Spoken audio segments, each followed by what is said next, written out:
Hi, everyone, and welcome to GRUFFtalk, where each week we take a deep dive into all the ways we can feel better, look better, live better, and age better. I'm your host, Barbara Hannah Grufferman. I've been wanting to do an episode about the pelvic floor for a really, really long time, but only recently became connected to one of the best experts in the field who is going to explain what the pelvic floor is and why it desperately needs your attention, especially if you're in midlife. My guest today is a true luminary in the field of pelvic health, Ingrid Harm-Ernandes. Ingrid has spent almost 40 years as a physical therapist with over 25 years specifically focused on women's health. Esteemed for her work at the Duke University Health System, she's been at the forefront of research, education, and patient care as a pelvic health specialist, and she focuses on all the pelvic health conditions that can dramatically impact women's lives, such as urinary incontinence, pelvic pain, pain with sex, prolapse, and lots of other issues, many of which might surprise you. Her book, The Musculoskeletal Mystery, How to Solve Your Pelvic Floor Symptoms, helps to educate patients and practitioners about women's bodies, pelvic health conditions they may be experiencing, and what pelvic physical therapy is all about. In addition to national and international speaking engagements, Ingrid has been featured in magazines, podcasts, webinars, and is the pelvic detective on YouTube. There will be links to learn more about all of this, including how to get her book in the show notes. Lots to talk about, so let's get this conversation started. Stay tuned.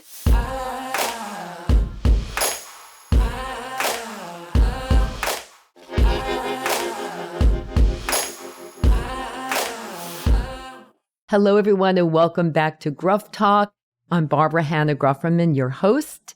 Please join me in welcoming Ingrid Harm-Ernandes, who is a pelvic floor health specialist, but she's also the author of The Musculoskeletal Mystery, How to Solve Your Pelvic Floor Symptoms. And today, we're going to be talking about what is the pelvic floor exactly and why is it so important, especially as we get older. So welcome to GRUFFtalk, Ingrid. Thank you so much for having me. I'm really looking forward to our conversation. So let's start at the top. What is the pelvic floor and why is it so important? That's a great question because I think that's a point of big confusion and misconception for a lot of people is what exactly is the pelvic floor? The best way to describe it is it's a group of muscles that spans from our pelvic bone in the front to our coccyx or our tailbone in the back, and then out to our sits bones, so the bones that we actually sit on, out to the side. So it encompasses that whole area, looking kind of like a sling or a hammock, if that helps people visualize it. Now imagine that has so many important functions, 5 to be specific. One is supportive. So you imagine that sling or hammock holding up your organs and everything you do every single day, whether you cough or sneeze or lift, is held up by that sling. And that's one function. Another is what we call sphincteric. So sphincteric those are muscles that can open and close in the case of the pelvic floor voluntarily. So let's say if we don't want to pee, it's closed. If we do, it's open. And same for the anal area for bowel movement. So that's a second function. A third is sexual, which is really important to note that these muscles can really impact our ability to have intercourse, our ability to enjoy intercourse for orgasm. All of that is significantly important in that third function. The fourth function is what we call a sump pump.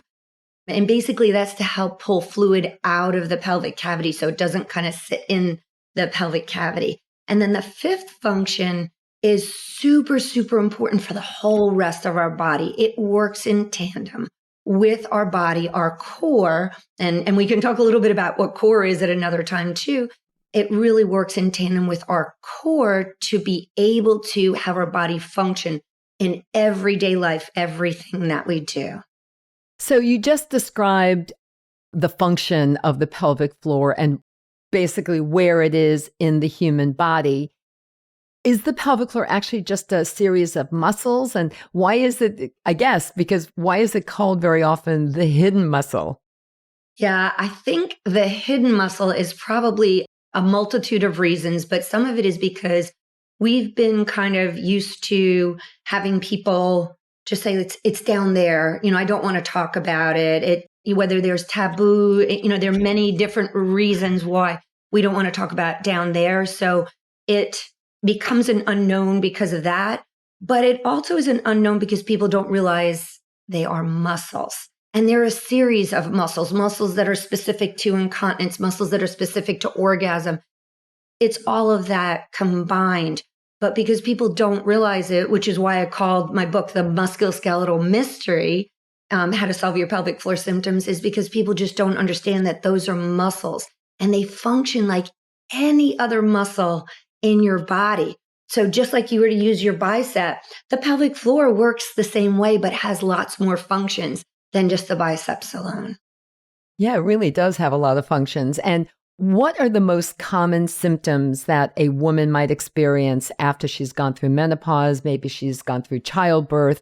Maybe she's put on a few extra pounds. I mean, like, I understand that there are a lot of, things like that could really impact the health of your pelvic floor. But what are some of the most common symptoms that a woman might experience that might indicate that all is not well with the health of their pelvic floor?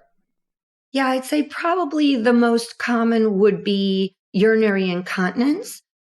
And I'll put a little note in there that I think, unfortunately, women are told it's okay to leak. So if they have leakage on a cough, a sneeze, or they're jumping or they're exercising, there's this belief with, I just have to live with it. But really, that's a very common early sign that something's going on.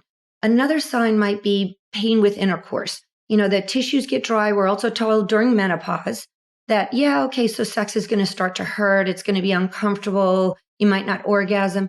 And the sad thing is, women aren't told there are lots of things you can do that can help that. And you can enjoy those things no matter what age you are.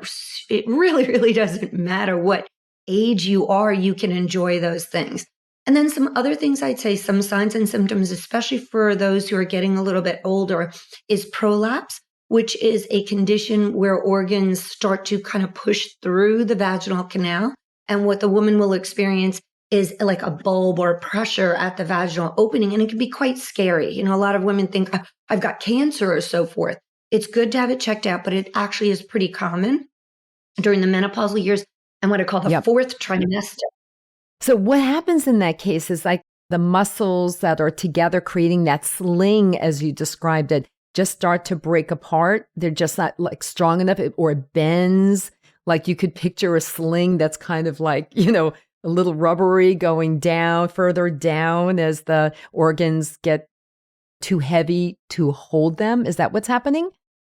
Yeah, so it's interesting.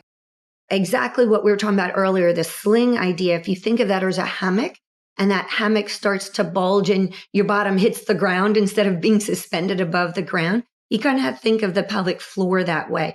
So nothing is breaking, it's stretching or becoming low functioning, as we say. Stretching. It's not able to do its job, right?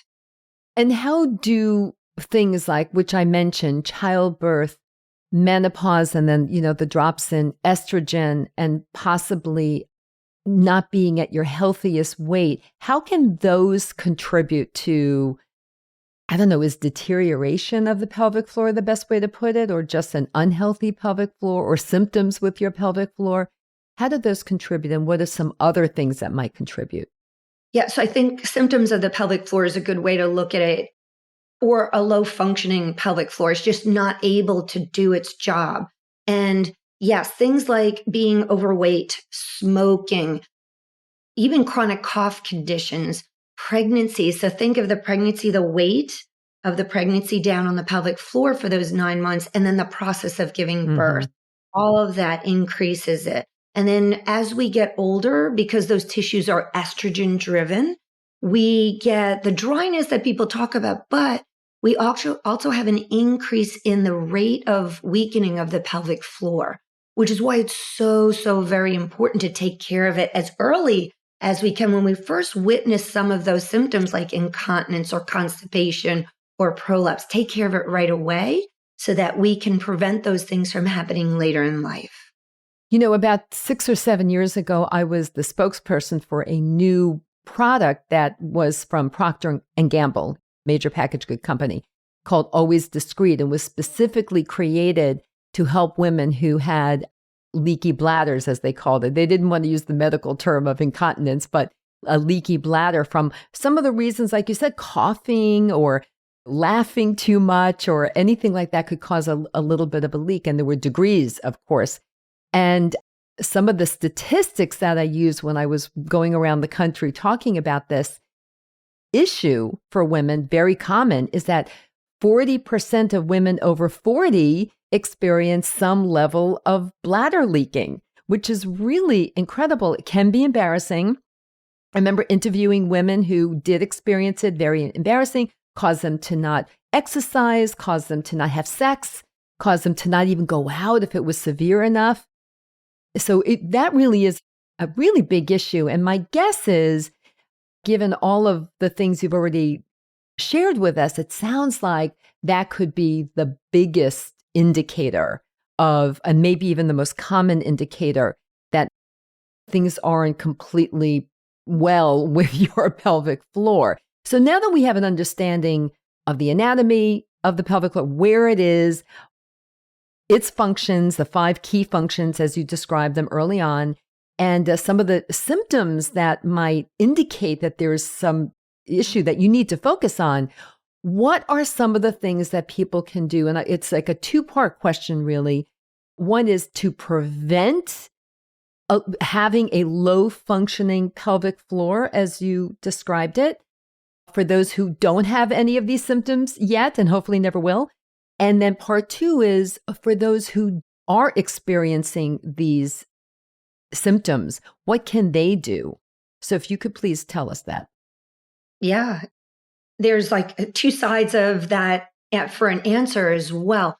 One is specific to the pelvic floor. So a lot of people hear the word Kegel. I don't use the word Kegel because there is such a misconception as to what that really is. So what I find is when I assess my patients coming in the door and we talk about what their symptoms are and I look at what their pelvic floor is doing and they're like, oh, I've been doing Kegels for years and they don't do anything. I said, well, that's because not only are you doing the exercise incorrectly, you're doing something that makes your symptoms worse. And they're shocked. They're shocked that that can even happen. So what I would say to folks is, if we can start with proper pelvic floor exercises and knowing when to do them, because not everybody should be doing them. We need to have that understanding that they can be good for a certain set of people with certain symptoms, and they can be detrimental to certain people with certain symptoms unless we figure out what that is. And what I mean by that is you can have a pelvic floor that is too tight. And if you're trying to do 101 pelvic floor contractions, you can make it tighter. Right? Mm-hmm. That person needs to learn how to relax their pelvic floor first. Then they can start with strengthening if it's appropriate. Those who can start with pelvic floor strengthening right away, what I like people to think, I can describe here kind of how to get the idea if you're doing it right or not. And how I describe that is you can imagine putting a straw in the vaginal canal. So just imagine that. And then what you do is you use the muscles of the vaginal canal around that straw to pull the fluid up and inward. So the sensation is up and in. And I don't say squeeze because what people do is squeeze their buttocks, squeeze their abdominal, squeeze their face. They do all sorts of things, but use the pelvic floor because we don't see it, right? So we want to make sure that that pull up and in maneuver they can do it and that they can relax it. So can you let that pelvic floor contraction go? So my comment on that is, if you can find your pelvic floor and you can do it, you're probably okay starting a little bit of a routine of gently holding and relaxing. If you can't find your pelvic floor, if you can't relax your pelvic floor, that is your sign to go to a pelvic PT, because they're going to tell you, this is what you are doing, this is what you're not doing, this is what's good for you, this is what's not good for you. That's the big answer to the whole pelvic floor kind of contraction idea. And I spend 4 pages in my book on describing how to do a pelvic floor contraction and relaxation. That's how important it is to get it right to help yourself, right? So that's one whole side of your question. The other is overall lifestyle things. And what I mean by that is maintaining a healthy, good weight, being outside, being active. That could be walking. That could be, I'm a little cautious about saying running for a reason because it's a high impact activity. I prefer people to start with low impact activities and kind of get themselves active that way, move forward with that. And then also there are techniques that physical therapists treat on how to avoid urgency, because urgency is a big one. My patients, they don't want to leave their house because they're so Yes. afraid they're going to leak on themselves because they can't make it to the bathroom, right? Constipation, it's so painful and uncomfortable. They feel like their belly is pregnant because they can't go. These are all things that pelvic floor exercises can absolutely help, but we have to make sure that we're doing the right thing on both sides and having a good, healthy lifestyle, like drinking enough water, eating the right foods, more high fiber foods, and all that will help that as well. So that's kind of the bigger picture of things to answer your question. I just did an episode on fiber, which really is like an unsung hero for overall health and wellness. And also many longevity experts who I follow very closely talk about fiber as really being the secret sauce for really living longer and just kind of really expanding your health span more than your lifespan. And so it's really fascinating to me that you brought up fiber and you mentioned hydration. How important is hydration to the health of your pelvic floor? Tremendously important because as we keep our fluid levels up, we keep our muscles functioning at their optimal, right? So we allow those muscles to function better and do their job better. And at the pelvic floor, that's extremely important because we don't see it. So it's not like, when I do my exercise, my biceps or whatever else, I can see it. At my pelvic floor, I can't. So we don't know what we're doing to our pelvic floor. So fluid helps keep that muscle health up.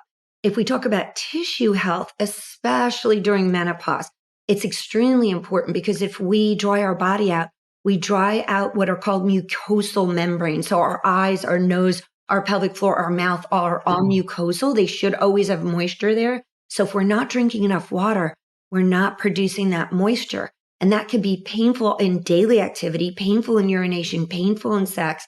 There are all these things that can happen. So hydration is that's one of the things I start with my patients is trying to regulate caffeine, water intake, soda intake, everything else, because there's such an impact on the pelvic floor. And if the pelvic exercises, as you describe them, whether a woman chooses to do these on her own or seeks advice and guidance from a pelvic floor PT specialist, what if it doesn't work? Are there actual treatments that are available to women to help with a dysfunctional pelvic floor or pain? Yeah. So within pelvic physical therapy, we look at all the things that we've just talked about. We look at all of it.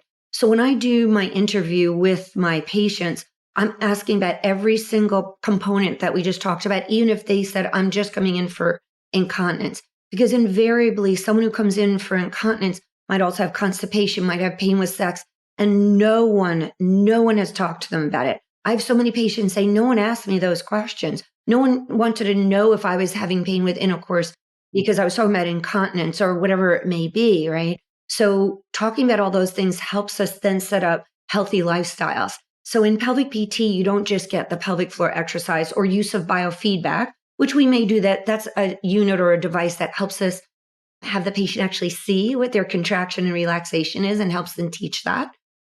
We may use something called wands or dilators. They're meant to help stretch the pelvic floor if it's gotten too tight or treat trigger points and muscle tensions internally. Just like you might treat a muscle somewhere else on the body, we could treat that internally. So the physical therapist may do that work with you, and they will probably also teach you how to do that work on your own, because that's important that you learn how to do these things on your own. We'll do dietary changes. We'll do urgency drills, as we call them. I could go on and on. It would be a long conversation in itself that we do. But all of these things leads to that teaching someone how to live healthy, because a physical therapist wants that patient to go off on their own and take care of themselves. We don't want you to rely on us. We want you to be able to take care of yourself. Right. You mentioned running before as like not really an exercise that you applaud because of all the bouncing involved. And I am a runner. I'm training for my 16th marathon that's coming up in early November. And I just did a 25-mile training run yesterday, but I have trained myself for a lot of reasons to protect my joints, my knees. I have a mild arthritis in one of my knees. And also now I'm going to be much more cognizant about the health of my pelvic floor, which, knock on wood, so far seems to be okay. But I am cognizant of this, and I've trained myself to not bounce as I'm running. It's a very kind of even-keeled run. And so for anyone out there who might be experiencing some dysfunction in your pelvic floor area, maybe, and you are a runner, kind of focus on that. Try not to bounce up and down or pound the ground too hard for a lot of reasons, not just because of your pelvic floor. So just a little sidebar on that. But we did mention some of the symptoms, like, incontinence being one of them, painful sex, which of course I'm sure would be confused with kind of the more normal, typical dry vagina issue that many women do experience. It's very, very common because of the drops in estrogen when women go through menopause. So I'm sure that there could be some confusion with that. And maybe they're being treated for that, but it's still not working because they haven't addressed their pelvic floor, right? I'm sure you see this all the time. But some of these symptoms can be embarrassing, as we talked about, and it could create like emotional challenges for some women. And as we said, stop them from doing certain things, stop them from living their lives. But so what advice do you have? You've been doing this for 40 years with a specific focus on the pelvic floor health of women and overall women's health for about 28 years at this point. So what advice do you give for women who are nervous or hesitant about seeking help from an expert like a pelvic floor specialist or PT? Yeah. So unfortunately, it's actually very common that people are nervous or worried about going to pelvic PT because they don't know what it entails. And so unfortunately that even so urogynecology is a field that really works hand in hand with pelvic PT. And even within their field, less than 50% of the women who are referred to pelvic PT go. And a lot of it is because they just don't know what they're going to experience. And it's kind of scary, or it's offered matter of factly, like, yeah, you could go to pelvic PT, instead of this is going to change your life, right? So what I would say to people who are nervous about going is understand it will change your life. It will help you not only solve what's going on right now, but also prevent problems for the rest of your life. The pelvic PT is going to sit down with you and is going to discuss your whole case. I usually spend a half an hour with my patients just talking about what's going on down there. And then once I understand better, only then do we move to any kind of treatment. And I explain, just like we talked about today, I have a little 3-dimensional model and I explain exactly what is going on at the pelvic floor. So when we're ready to start treatment, they're like, oh, I've got it. I understand why this is so important. So please understand that if you're having problems, reach out. You may have to be the one that walks in the door with my book to the doctor and say, hey, I need to go to pelvic PT. This is really important. And that's okay, because not only are you helping yourself, you're advocating for the next person walking in the door. Because the more people who talk about it, the more it normalizes the conversation, the more people get help for it, the less worried and nervous people are going to be about actually getting treatment. Your book is a fantastic resource with great examples and step-by-step solutions. And what made you decide to write this book? So after treating for so many years, I was so frustrated that patients were often, it was taking 10, 20, 30 plus years before they walked through my door. They were living with symptoms so long. And I kept asking myself, what is going on? And my answer to myself was a gap in knowledge for both practitioners and for patients, meaning patients didn't have the opportunity to learn because there was no one out there teaching them.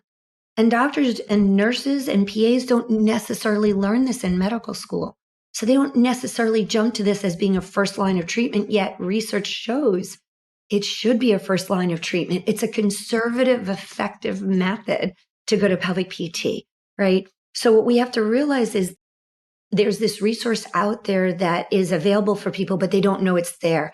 So I wrote the book because I wanted to get that knowledge out there. So we describe the pelvic floor in detail and the core, which we haven't even gotten to how that all connects yet. But the whole core, when you run, when you do exercise, it's important to understand that link of what the true core really, really is. So we talk about that. I link it to diagnoses, all the different kinds of diagnoses you can have.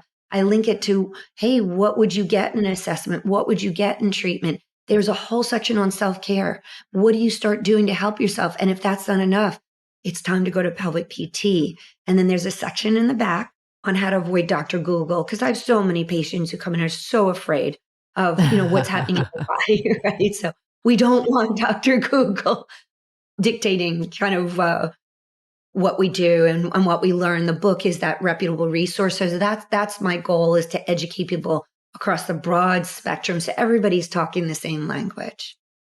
And thank you for writing that book, because clearly this is a topic in an area of the body that is still just not focused on. It just isn't. And we only think of, when you say the words pelvic floor, one word pops up and one word only, and that's Kegel. And it's so much more than that. So I applaud you for that. And I also thank you for that. Now, how can people find pelvic floor health specialists and PTs who focus on this in their areas? How can they do that? Because I'd like to include it in the show notes. Absolutely. So the APTA, the American Physical Therapy Association, has a main website. And then we also have a pelvic health subset, the Pelvic Academy, that's a subset of our APTA. If you go on there, there's a PT Finder. You'll see it as one of the top tabs. When you click on that, put in your own zip code, and then you can put like a distance you're willing to travel. So let's say if you're willing to travel 25 miles, you put that 25 miles in, and what will pop up is a wealth of pelvic PTs that are in your area. If you're in a more metropolitan area, you'll probably get a lot more. If you're rural, it's a little bit less. We are trying so hard to spread this out into rural areas so everybody can get this care. Everybody can benefit from it. You will see after their title, sometimes you'll see a WCS, that's a certified through our organization, and it's board certified. You have to go through a pretty long process for that. You'll also see other certifications through a group called Herman and Wallace and the APTA themselves. You can look for all those, but you want to look underneath. Generally, they'll list what kinds of things they treat. Some might focus a little bit on postpartum pregnancy. Some might focus a little bit on menopause, and you can look, but generally, a pelvic floor PT will address all of the different needs that we just talked about for both men and women. But it's kind of cool because your audience is menopause focused.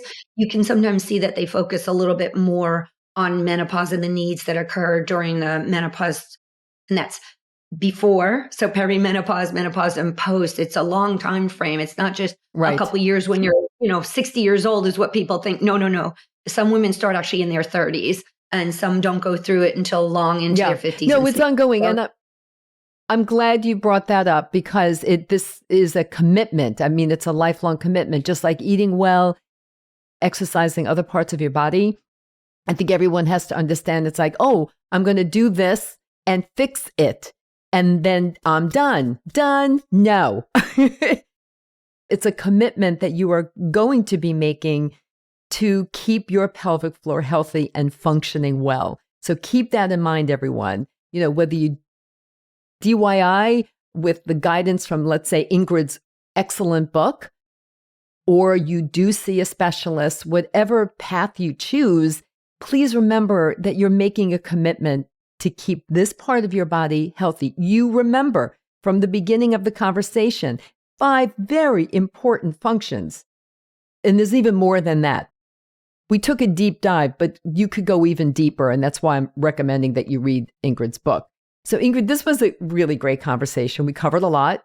And I always like to ask my guests before we leave the conversation, what are your 3 key takeaways you really want the GRUFFtalk audience to remember from the conversation today?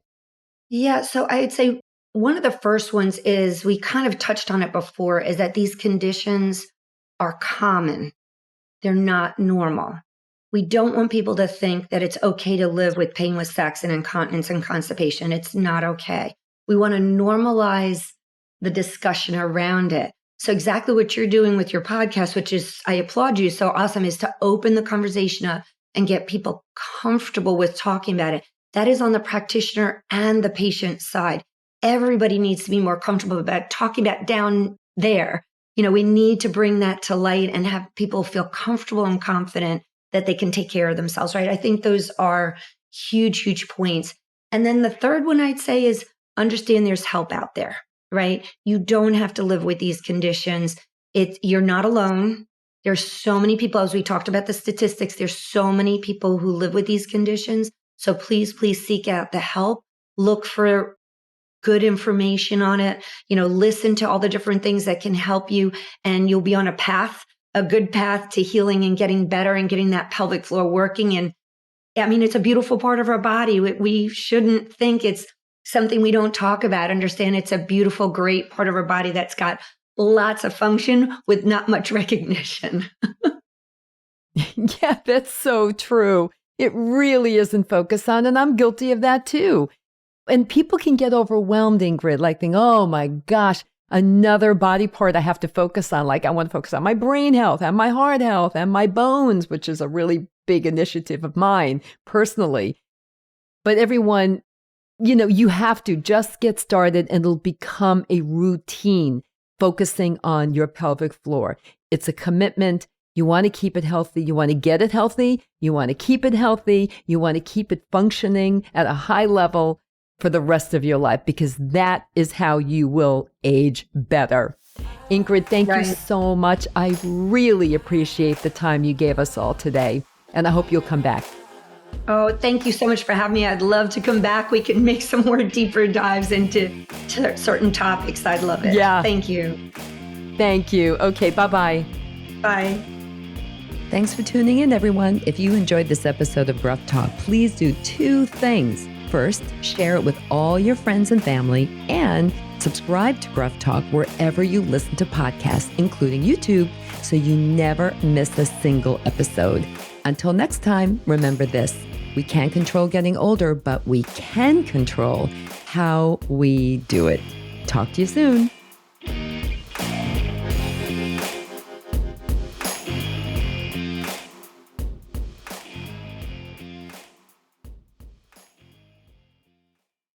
Age Better Podcast is a proud member of the Sound Advice Network. Sound Advice, women's voices amplified.